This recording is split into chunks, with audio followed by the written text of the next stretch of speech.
All right, welcome everyone. Today we have a talk by Robi Bhattacharjee, who is currently a postdoc in Tübingen with Ulrike von Luxburg. So Robi is generally interested in trustworthy machine learning. He's worked on adversarial robustness, uh, uh, types of works on clustering, and today it's about auditing local explanations, which is hard, as we'll find out. So Robi, the floor is yours. Go right ahead. Sure. Thanks. One second. My mouse is sorry. I just have to do that very quick sec. Okay. Is this working? All right. Can everyone hear me okay? Cool. Hi. So I'm Robbie, and today I'm going to be talking about auditing local explanations. So to start, as a basic, I just wanted to quickly cover what I mean by local explanations. And at a broad level, typically we have some sort of machine learning model F, and it has some input X and it gives output Y. And there are many different ways that try to answer the question of why, or maybe give some intuition about why a classifier has that behavior. Many well-known methods tend to do this. They tend to look at the function point by point as opposed to providing some sort of global explanation. And these explanations vary from something like just, a histogram of how important each feature was for the classification, or sometimes it'll give you a local model, which is supposed to approximate your global model. But in all these cases, they sort of follow this paradigm.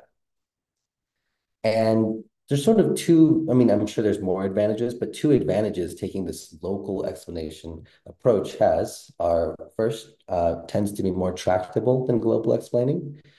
This is under certain definitions of tractable, of course, but the basic idea is that if a classifier or a model has a complicated behavior over the entire space, trying to understand it in a localized region might be a simpler problem. And the other advantage of this thing is that there are many use cases where you really do need some sort of local explanation. Like if you apply for a loan to a bank and the bank uses a machine learning model to explain, what to decide whether or not they give you the loan, then it makes sense for the explanation they provide to be specific to you as opposed to some global explanation about how their model works in general. So there are lots of use cases that people use explanation tools for. Some basics ones are like model debugging. Maybe you are making a model yourself and you want to just see, is my model working? Scientists might use explanations to try to figure out how, relationships in their data or maybe relationships in their model. And in other cases, people use these explanations more to prove that their model is doing the thing that it says it's doing and doing so in a trustworthy way. Um, and sort of these, cases 3 and 4 are going to be the cases that we're thinking about. That's going to be the context we're using for this talk. So with that in mind, I'm going to start with just a possible example. And so imagine a job application thing where you have a bunch of applicants. They send an application to some nameless company. And then the company uses some sort of machine learning model to decide which the applicants to give a job to. Maybe, I mean, I guess in practice, companies might use it just to decide who they give an interview to. But the point is they apply some sort of model that makes a decision for each of these people. After they apply their model, they send the decisions back to these people. And recently, it's become more of a trend, especially with the AI Act that recently passed, that it's a trend for these decisions to be expected to be accompanied by some sort of explanation. So when you affect real people with machine learning, you need to also say, give them some sort of justification. So in this case, in the local explanation framework, the company might provide each of the applicants with an explanation as to why they were either accepted or rejected. So in these cases, kind of the motivation for these explanations, I think at least one of them, is trust. These applicants don't necessarily trust the company to be doing a fair and equitable thing for how they're using the machine learning model. So these explanations hopefully provide some sort of guarantee that, the company is working in a straightforward way. The thing is, I think in situations where you don't trust the company to give you faithful and fair decisions, you might also not trust them to give faithful explanations. And this is sort of where this work begins. So in this situation where you have some sort of entity, not necessarily a company, that is making machine learning decisions and accompanying them with local explanations, I think a natural question is, how do we know that these local explanations actually reflect the model? And how do we know if they're complete garbage? I mean, especially given how people tend to use local explanations, sometimes you just sort of see like a heat map or like a histogram of feature importance. If all you have is your decision and one histogram, it's sort of hard to know if that actually means anything. So this is where the idea for auditing came in place. And at a high level, when we say auditing, we are collecting a bunch of local explanations across, I mean, I say applicants here, but this can be, any sort of setting. And we want to validate them against the actual decisions to figure out, do these things actually make sense? So to begin, I'm going to come up with a more formal framework for defining what it is to audit and what precisely I mean by local explanations. So for local explanations in this talk, um, we're not going to cover every possible local explanation, but we're going to pick a paradigm that covers many types of explanation methods. So here, I'll operate in a binary classification setting where we have some classifier over RD. And for a given point, we define a local explanation as a pair G sub x and R sub x. G sub x being some sort of local classifier, ideally a simple one, something easy to understand, and R sub x being some sort of, in our case, geometric local region around x. It's not necessarily centered at x, but it's just something that tells us where this local classifier is going to be applied. So some examples of these might be anchors.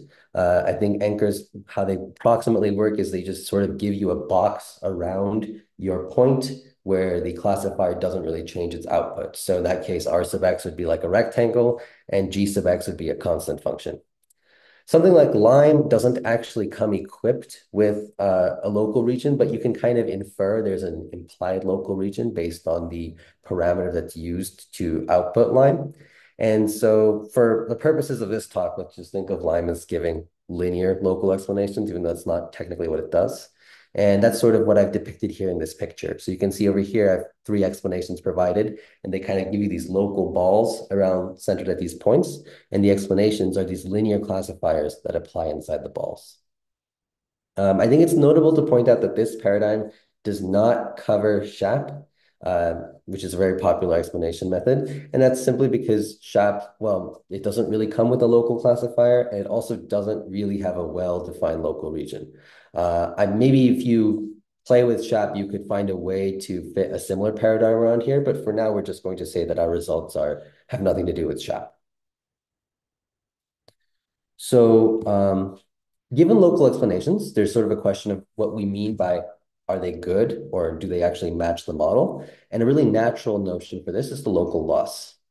So we define and this is a quantity, by the way, that's been considered in many papers. For example, Anchors explicitly considers this, and there's other work that looks at this quantity over local explanations. So this quantity, I'm just going to define it in this talk as the loss for an explanation for a function at a given point x is just going to be the probability that the explanation and the function differ from each other within the local region. Here, I'm assuming there's some implied data distribution that we care about. Like in the Google example, it would be the distribution of all applicants. So the distribution, of course, I do here is the conditional distribution of the global distribution over the local region that we care about. So given the local loss at a point, I can define the explainability loss, kind of a global measure of how these local losses tend to be, as the frequency with which I have a local loss that goes beyond some error threshold that I'll call gamma. Yeah, is there a thing? Hi, Robi. Hi. I have one question regarding randomness. Yeah. Is GX, for instance, something Mhm. random or not? Say one more time. GX, is this Yeah. random or not? Uh, oh, yeah, it could be random. It totally could be random. Um, but I think when you get I mean, in the context of like the applicants, you would get a single explanation, which could be stochastically generated. Yeah. But so g of x in this talk is just it is a function. Okay, so and there is no averaging going on GX here in the definition of the loss. Yeah, no, there's no definition of Okay, that. thanks. Cool. Okay, so right, the explainability loss is just sort of the frequency with which we go above some error threshold. And kind of what the point of this is that when we're auditing these local explanations, what we'll be trying to do is we'll be trying to figure out is the explainability loss something reasonable? If the explainability loss is small, that suggests that your local explanations tend to match your overall global classifier. So kind of to formalize what the auditor does more, their goal is going to be to estimate this quantity L sub gamma of E comma F. Basically, they want to estimate the explainability loss. And this gives us an auditing framework. So in our framework, basically what an auditor does is they pick their favorite threshold, and they're going to get they will get access to a sample of points from the data distribution. They will get the evaluation of the global complicated function at each of those points. And they'll also get the explanations that are applied at each of those points. This is their only access to the function. And in many settings, this is like much more restrictive. Like, for example, like if you were doing explanations to your own classifier, you could get much more than just the explanations at a set of points. But we're, again, thinking of the context in which the person providing the explanations is some third-party entity, and they only want to provide the information that they have to provide. So these are sort of, these would be the sets of information that are available in the example with the job applicants and the company, because you could just collect across all the job applicants their decisions along with their explanations. So given the data in 2, 3, and 4, the auditor attempts to estimate the local loss, which is denoted L sub gamma of E comma F. Are there any questions so far about the auditing framework or about the local loss? Okay, cool. So to begin with, I'll start with, I suppose something I should say, given that a lot of us like learning theory, is a way we'll evaluate how well an auditor works is through its sample complexity. And in short, it just means how much data do you need to approximate the local loss well. Here, data is, of course, refers to the number of points that we sampled from our data distribution. You'll notice it's a little bit ugly here because we have an epsilon1 and epsilon2 as well as a gamma. But basically, epsilon1 and epsilon2 are these tolerance parameters that control how closely we approximate the loss. But you also need a term that controls how closely we care about the threshold. And this is to avoid weird cases where, like, let's say every single point happens to have a local loss of exactly 0.499999. And the threshold we care about is something like 0.499998 or something like that. And kind of these off by a tiny bit errors, they don't really matter that much. So we assume we have some wiggle room with respect to the threshold gamma, as well as with respect to estimating the overall loss. So given this framework, I'm going to start by just giving a kind of obvious algorithm for auditing a set of explanations. So the straightforward idea is basically you have a bunch of points, you have explanations at these points, which are these regions. So why not just like look at these points, look at their corresponding regions, and just check, does the empirical loss within that region seem small? And just do that for enough points, and this should give you an estimate of what the local loss ends up being.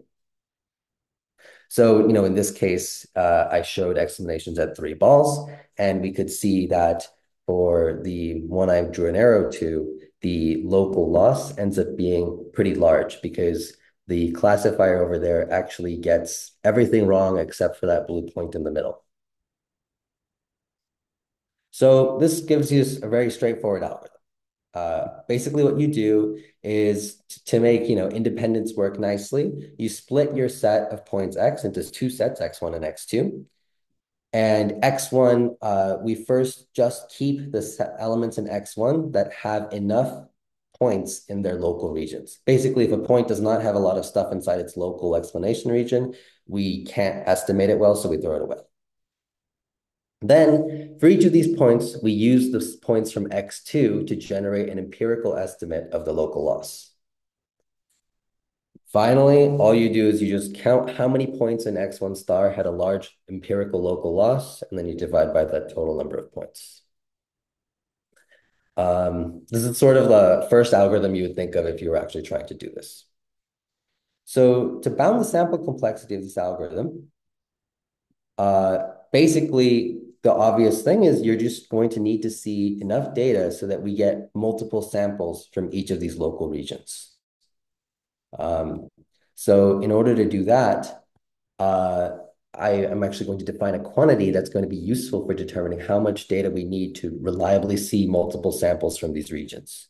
So going back a little bit to these local explanations, remember the local loss is sort of the accuracy of an explanation, or rather, the lack of accuracy of an explanation at a given point. We can also define the local mass at a point as the just the mass under the probability distribution of the local region. Basically, it's just the probability that we're going to see a point from within that region. And we define the locality overall of an explanation with respect to a function and a distribution as the smallest possible local mass. Yeah, I know when you take a infimum over a whole distribution, you might get some weird behavior. And if you're really technical about it, you could probably replace locality with something like almost all points have local mass at most this. But for now, let's just deal with the infimum. So basically, the locality tells you how small is the smallest local region. So using this notion, we can actually give an upper bound on the sample complexity of the algorithm we previously described. And the algorithm, it's a pretty straightforward proof. Basically, you end up requiring around this much data. The dependencies on epsilons and I just hid the dependency on delta, but there's just a log 1 over delta somewhere in there. And the interesting part of this sample complexity just comes from you're inversely proportional to your locality. And that just sort of makes sense. If the locality is really small, you just need to, to observe a 1% event, you have to sample about 100 points. And that's essentially what's going on here. So with this in mind, this upper bound is just sort of the first one we came up with. There's sort of two natural questions we're going to have about this whole auditing procedure. This is just some intuition for why the bound looks like that. But anyways, so the two questions I'm interested in right now are, is this dependence on locality essential or even optimal? Like, is there no way of getting around the fact that you have to look inside these local regions? And the second question is, how small are these local regions anyways, in like practical cases or just cases that we might care about? So to investigate the first question, we actually have a lower bound. And this is, I consider this the main result of this work. And basically what our lower bound says in short is that there isn't a good way of getting around the locality. You sort of have to pay around 1 over locality number of points. So to make this rigorous, the way we stated our lower bound was we said, given any distribution and given any lambda, where lambda is something that can be very small, you can find for any auditor some function and some explanation method. And here, remember, explanation method just means anything that outputs a classifier and a local region for each point. You can find some f and some e that are adversarially chosen so that the locality is lambda, which can be really, really small. The explanations provided are actually quite simple. They're going to be the same kinds of explanations that Anchors provides, which is a constant classifier over a hyperrectangle. It should look something like this. So for each point, you give a rectangle around it, and the classifier is just constant within that rectangle. And basically, if you have at most around 1 over lambda points, slightly less given the exponent over there, then the auditor actually is going to fail. with probability at least 1/3. Basically, the quantity in bullet number 3 is our lower bound. You need at least this much data to reliably audit in this setting. Are there any questions about the statement of our lower bound? Okay. So if not, then I'm going to give a little bit of intuition on how this lower bound is proved. So kind of our proof idea. So kind of before I go into that slide, the way we want to come up with a proof here is we need to show a way to construct for any auditor F and E for which we're likely to fail. So we kind of do a typical technique in lower bounds where I'm going to first start by specifying E, which will be very simple. Essentially, what we do is we just split the support of our data distribution into a bunch of rectangular boxes that have mass at most lambda. This can always be done for most distributions because kind of any distribution over RD sort of looks like a distribution over a grid if you make the grid fine enough. And once you create these boxes, E is always going to be constrained to output the box containing a given point, and it'll always just give a local classifier that uniformly predicts 1. So the tricky part of this lower bound is going to come to constructing F, which is the function that's adversarially chosen to mess up our auditor. So the way we're going to do that is instead of picking a function specific to the auditor, we're instead going to pick a distribution of functions. And the distribution of functions is going to be chosen so that essentially, well, okay, let me be more precise. We're going to take 2 distributions of functions. And we're going to pick 2 distributions of functions so that sets of points that are within any one of these rectangular regions, if we have at most k of these points, then the way it's distributed based on whether the function was chosen from P or Q looks the same. That's a little wordy, but basically what this means is that if we select a bunch of points such that in each region we have at most k points, and I'll explain what k is later, this means that we actually have no information about whether or not the function came from distribution P or distribution Q. And the second property that P and Q are going to have is that functions from P are going to be more likely to have a high local loss. So the way we get our lower bound from this idea essentially is if you don't have that many points, then probably you don't have k points from any of these regions. And this basically means the auditor does not know whether the function came from P or Q. And if the auditor does not know whether the function came from P or Q, it can't possibly be reliably estimating the local loss because that would mean it would have actually some information about whether the function came from P or Q. So kind of the point of this is that for an auditor to succeed, like we're just sort of taking the converse here, they have to sample at least k points from some region. And this is where the small sizes of the regions gets really tricky because if I want to get k points from a region, I have to select a lot of points before k darts are going to end in some very, very small region. So to construct P and Q, I'm not going to go into the details because it gets a little bit technical, but there's this sort of idea that's kind of based on weighted coins. So imagine we had 2 buckets of weighted coins where each bucket has a bunch of coins that have different weights. And imagine that these coin weights, over here I used capital K, so the number of coins is unspecified right now. And imagine that we had the property, we had this like algebraic property where this equation, basically the sum of the exponents for P and Q, are equal to each other for some number of values of T. The key observation is that if you take K coin flips from P and K coin flips from Q, these 2 quantities, and you look at the results of these coin flips, these 2 things follow the same distribution. And when I say K coin flips from P, of course, I mean you randomly sample a point from P and you randomly sample a coin from P, then you flip it. And then you repeat this K times. And this is true. This is just sort of a matter of algebra. Like you could grind out what the actual probability looks like. And you'll find that because of these things, the algebraic expressions always end up being the same. So so the key idea of our proof ends up essentially being we construct P1 through PK and Q1 through QK to give us these properties. And we kind of manipulate them so that one of them leads to one kind of local loss and the other one leads to a different kind of local loss. And that's what we end up doing over here. So basically, to create our function over here, what we do is we utilize the function drawn from P actually corresponds to using K coin flips from P. And we do this independently inside each of our boxes. So we basically use these K coin flips from P to create the box.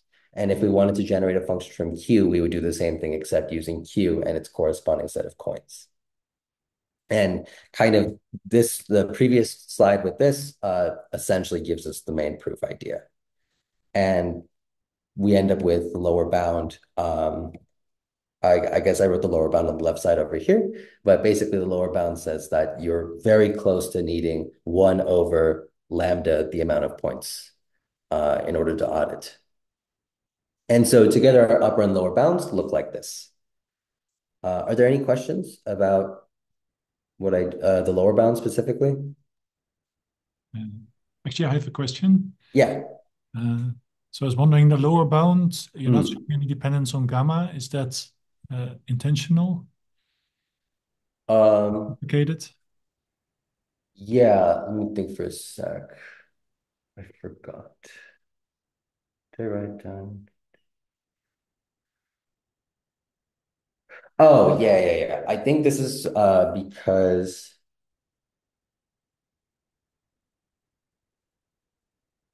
I think there is a dependence of gamma hidden in there, most probably. I sort of just treated gamma as like a fixed constant and came up with the lower bound. So for any gamma, you could come up with a lower bound like this as long as gamma is not large enough. I would have to check what the exact dependence on gamma is, but I don't think it's anything too complicated. Okay, thanks. It's a good question. I should make a note of that. Any other questions about the lower bound? Okay, cool. So the point of our lower bound combined with our upper bound is essentially that in this framework for auditing a bunch of local explanations, you really just can't get around locality. It's sort of the only interesting term in both of these sample complexity bounds. And the smaller the locality is, the more the number of points you're going to need to actually audit your model. So this brings us back to these questions. And the answer to this one is that, locality fully characterizes our sample complexity. So the natural question is, if our locality is actually not that small, this is not a really big issue. And this could occur for some data sets. However, my general suspicion is that the locality is extremely small. So kind of as a quick sanity check, over here, I have a picture of a shark. This was taken from some paper I should have cited. But they basically had a picture of a shark and they gave an explanation of the shark. I think this is integrated gradients, but I don't remember. Anyways, a lot of explanations tend to look like this for images where they give you this saliency map on the pixels with, pixels that are more important for the classification lighting up and pixels that are less important being dark. And usually when you have a map like this, I think of there as being sort of an implied linear classifier of some sort, especially when you use a gradient-based methods, where the black and white pixels on the right sort of correspond to the weight vector of the linear classifier we're sort of implicitly using. Now, the point here is that the feature-based map on the right doesn't really make sense to use for anything other than this picture of a shark. It's sort of just, you wouldn't really expect it to give you anything reasonable for other images sampled from the data distribution. Maybe if you had a distribution of like only sharks in water swimming towards the right, it might be useful, but like for ImageNet, obviously, it seems extremely specific to the example. So to formalize this intuition, because I tend to like math, I instead just gave a simple theoretical example where you have a where your local explanations tend to be provably very small. So let's consider the following classification task. So over here, you've got three concentric circles, but they're actually spheres in D space. And the classifier we care about just classifies the innermost circle and the outermost circle as blue and the middle circle as red. And imagine that I'm trying to come up with explanations for results of this classifier. So the types of explanations we're going to be looking at over here are just linear explanations. So the classifier has to give a local linear classifier, and it has to specify some sort of region in which this local linear classifier applies. So in this case, you can actually show that if your explanation has this property, then either your explanations are very, very small, exponentially small in the dimension, or they have a really large local loss. And this is actually really just really intuitive, right? Like if you look at point A, where you have a really large ball, it's clearly going to be impossible to have a good linear classifier because you have this like red that's sandwiched between two blues. And if you look at point B, where we do manage to get a good linear classifier, the surrounding local region has to be small enough to not really touch the innermost circle. And so what this ends up meaning is that the radius ends up being quite small, and in high dimensional space, this means the mass of the ball is exponentially small. So this is, yeah, a problem you run into. And basically overall, I think, one possible direction to extend our work here is to like carefully examine how local real life explanations tend to be. And my general hypothesis is that for most complex data with complex classifiers, this dynamic actually does take place, meaning that if you apply local explanations from something like Lime or anchors, you tend to get extremely local regions. And that, I think, is a problem. So kind of answering question two, these local regions are really, really small. And what this means altogether is that when we're auditing complex models in high dimensions, uh, the lower bound we proved basically shows that it's almost prohibitively difficult. In order, like, I guess what I'm saying here is that in a lot of cases, especially when explanations are tailored to the given points, these explanations won't ever really cross-reference other points, which means there's no way to really tell do these explanations match up. And of course, this is just based on our framework where the auditor only has access to the points, the values of the function at those points, and the explanations provided at those points. If the auditor had more information, like maybe some sort of access to the function, or maybe, I don't really know, some sort of statistics about the function, it could plausibly do better. But that's sort of the point of our work here, which is that in order to get past our lower bound, you have to break the assumptions of the framework. And typically this means more knowledge. And this is something that, well, I think at least companies wouldn't provide unless they were told to. So the point here is that just requiring a company to output a local explanation for a point isn't really enough to be able to trust them. So, oh, it just died here. Well, okay, so that's the end of this work. I guess we have quite a bit of spare time, so I'm happy to take any questions about any part of this. Thanks for listening. Yeah, thanks a lot, Robbie. Yeah, we'll do a round of applause. Yeah, so as we said, there's time for questions. Anyone from the audience, just go ahead and speak up if you want to.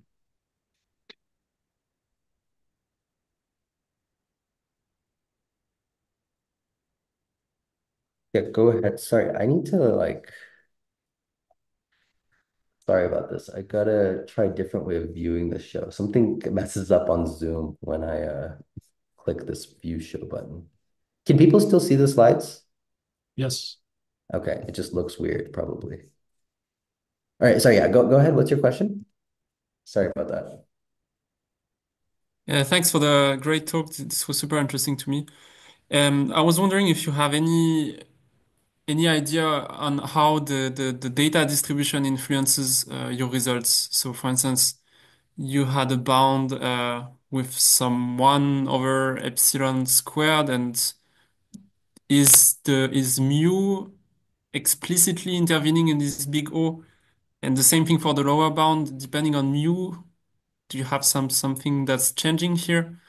And could it break the bounds in some sense?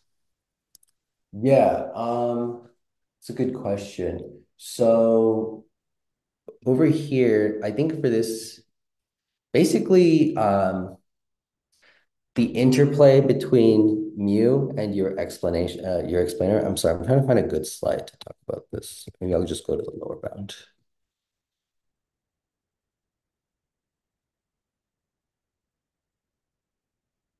Where's the lower bound? Sorry, it's over here.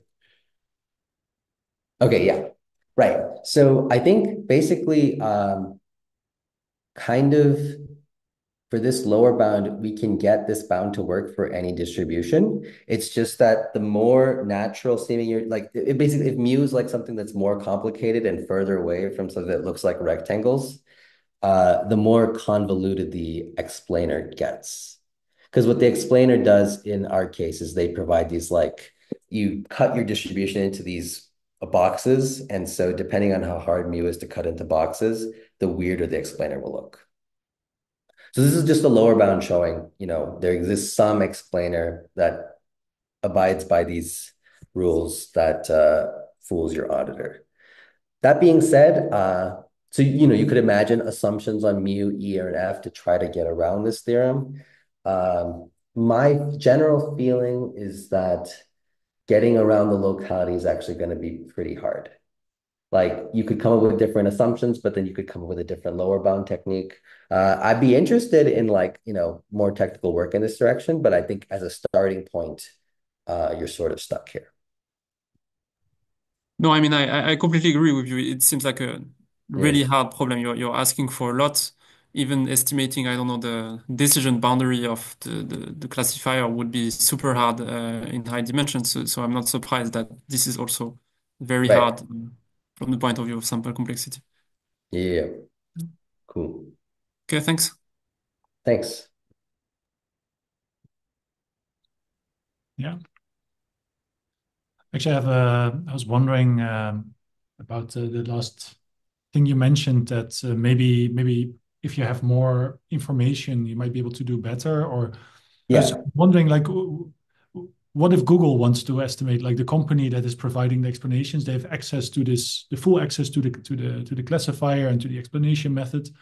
Hmm. Would they even be able to? Is it obvious that they would be able to estimate uh, the you know The local loss. yeah, the local loss? Would they be able to estimate it? Is that clear? Yeah. I think so. I don't think it's immediately obvious because um, what they could certainly estimate really well, right, would be within the region, they could R sub X, they could exhaustively check like every point or even analytically check that G sub X and F actually give you the same results, right? Sorry, I'm just trying to find a side. However, I think the issue is that knowing which points in the local region actually come from the data distribution and which points are sort of off manifold useless points, that's not an easy problem on its own. And so Google itself to have good metrics of how good their function and explanation method are would need enough samples from the data distribution, so enough people to characterize that distribution. I just think they have a lot more power in doing it because um, maybe if you make some assumptions about what mu looks like, you can do some sort of distribution learning stuff where perhaps you can do better than these locality-based bounds. Yeah, or just if you Yeah. assume you know something about like the conditional distribution of mu in these local regions, Mhm. it's well behaved, then you could probably, because you're allowed to to evaluate F and the explanations, right? You could just simulate samples from mu if Right, right. if you know a distribution that's sufficiently locally similar. Yep, yep. No, for sure. You could definitely do that. Yeah. Yeah, and for something like, let's say if mu was uniform or Gaussian or something nice, then of course it's like much, much easier. You definitely can. Because it becomes a computational problem, not really a distribution problem anymore. Yeah. Okay, thanks. Cool.